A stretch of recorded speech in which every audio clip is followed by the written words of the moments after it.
this is one of those pinch me moments because I am driving the latest McLaren 750S Spider, and honestly it is absolutely mind-blowing. This is the, honestly it's completely nuts. I've been driving it just super recently, just a few kilometers, but honestly it is such a wild thing, and I haven't touched any button. And with wild, I just don't talk about crazy performances because, as the name says, 750 horsepower, 800 newton meters of torque, 0 to 100 2.8, 0 to 200 7.3. Honestly, it's crazy. But the crazy thing is that this car, because I am driving now in comfort on the handling part and comfort on the powertrain part, and it is insanely comfortable. Honestly, the 720S was already a very comfortable car, but this is very, very exceptional for a supercar of this caliber. It's incredible how comfortable and easygoing it is in traffic. Suspension is smooth, gearbox is smooth, engine is smooth. It's honestly a blast to drive this as a daily driver. I think it's super fun. It's fast when you need it. It's very, very cool. I honestly love it. So 750S, what's different compared to the 720S? Because it's a very, very small update. 720S wasn't that old because 720S was only launched in 2017. So it's quite a recent car, to be honest. It's not that old.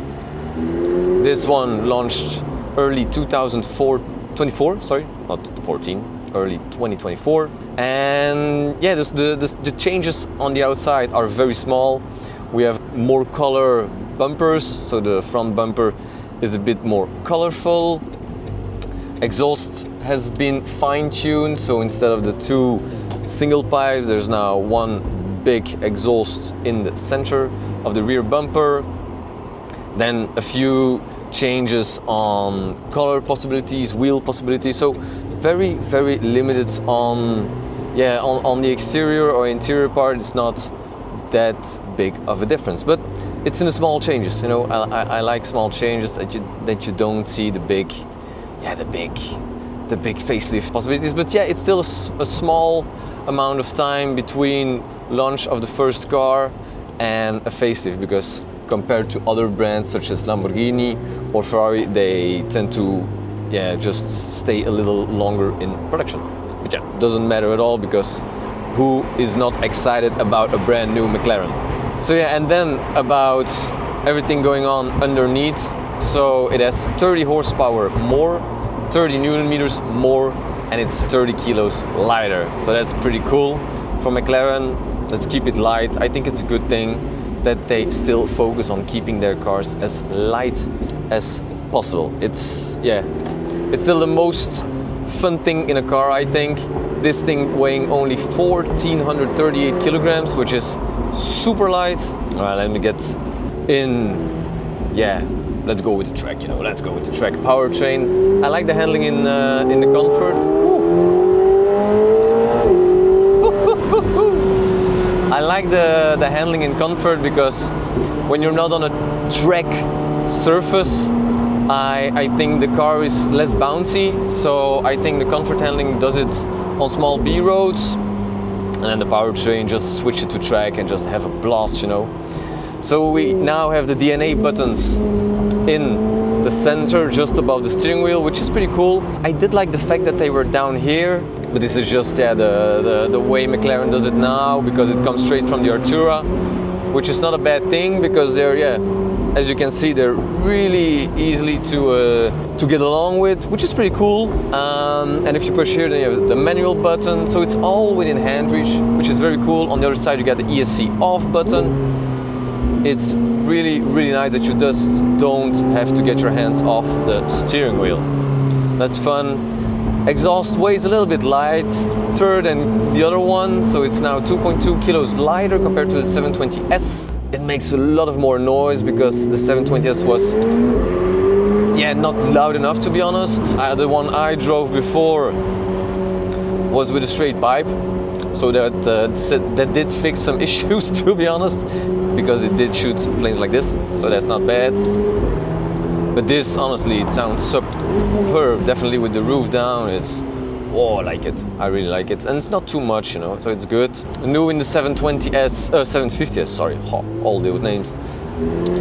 So this has changed. So before, when you put the car in track, you had the driver display that, you know, that rotated. That feature is gone.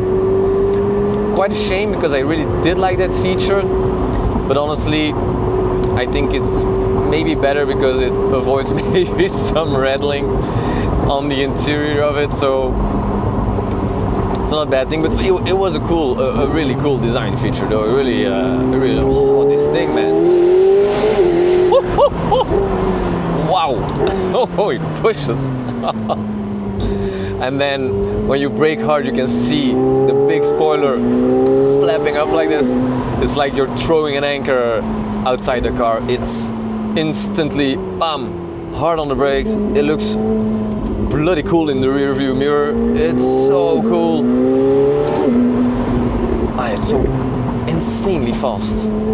It still blows my mind how fast this car actually is. It's insane. So yeah, new things, 750S. We get finally Apple CarPlay. Welcome in 2025, McLaren. So happy we got it.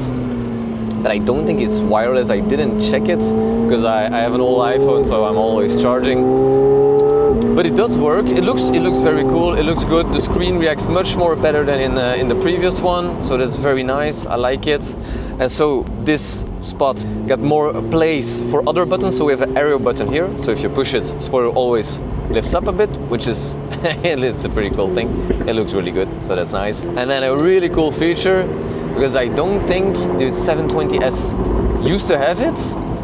You could keep your settings in a locked stand, and then you just have to push the active button. But now you have a small kiwi bird, which is like a small wink to Bruce McLaren, founder of McLaren, of course. And it's pretty cool. So if you push that button, well, it will keep your favorite driving settings locked. So that's nice. Just push on the button and you're ready to rock and roll. Right, kind of small car passing by. Woo. Small road here, but the car feels great. Woo. The car feels really, really great. And the downshifts are so mean on these cars. Oh, car is searching for traction.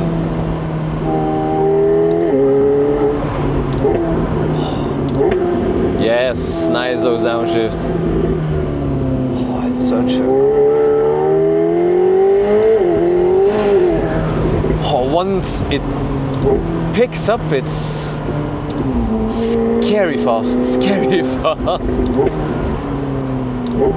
And nice to have these little pops and bangs somehow. Still very comfortable over these bumps, it's insane. I just love it how comfortable this thing is. So easy going. Oh, it really sounds good. It really sounds super good.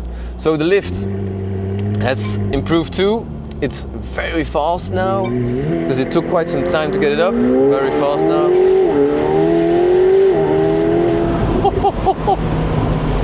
Oh la la. It's so fast.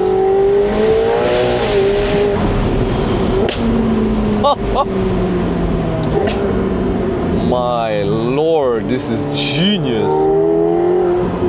Oh, it's such an engaging car. Oh really, it's super engaging. I just love it. Cameras are still on. Okay, they're still attached to the car. My hair is completely messed, but wow. Yeah, it's such a driver's car, you know. There's still no buttons on the steering wheel. It's very pure, still on the inside. And I do feel they did improve build quality a lot. The interior looks quite the same again, just to have this different display and this little display different, but there's no rattling at all. It feels very, very, very well done, very well built. I like it. All right, let's floor it.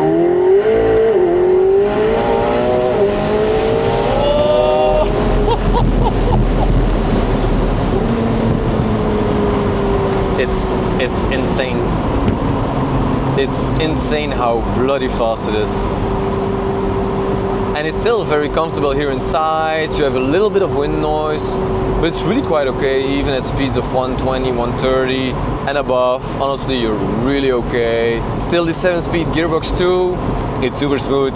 As I told you, yeah, downshifts are very mean, very hard, but it's such a good gearbox. And I do love the fact that they still kept the thing that you can upshift or downshift with one pedal. It's very easy when you're just, I don't know, you're driving in manual and you want to play a bit on the screen. Then you can still shift up and down with one hand. It's a cool feature. Come on, sir, move. I have 750 horsepower to unleash. Woo! Oh la la la la. This car is very spectacular. And this one finished in this MSO color.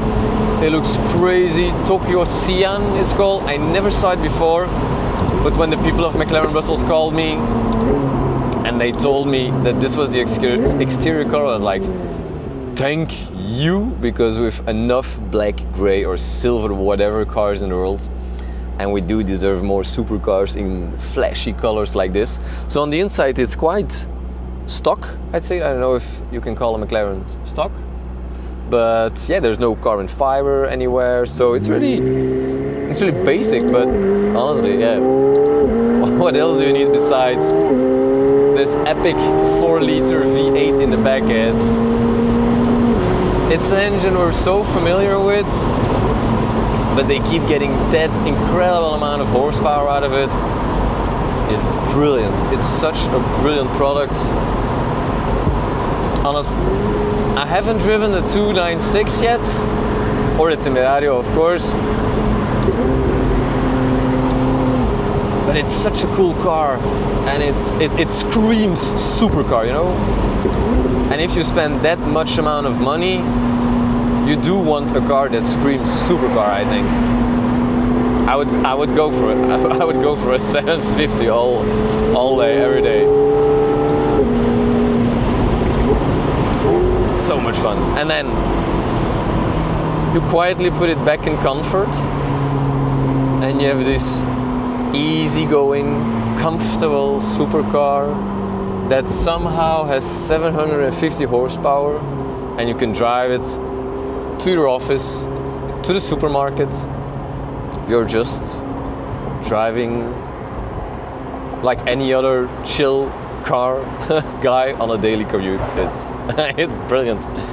It's really brilliant, and you have a lot of space. So space. I mean, like, you see a lot around you. You just have this little tunnel, the bump of the roof, but in general you see everything. Seating position is, as any McLaren, absolutely spot on. I just love it. I just love it. So yeah, this is probably, if I'm not mistaken, the last ICE McLaren. So we're quite gonna miss it. I'm not sure what future will bring for the 750S. We'll have to wait for that. But for now, man, let's put it back in track and manual and enjoy. Thank you guys for watching. Please do subscribe if you love this video. It would mean the world to me. And of course, we catch you at another AutoNext review. Take care. Bye bye. Woo!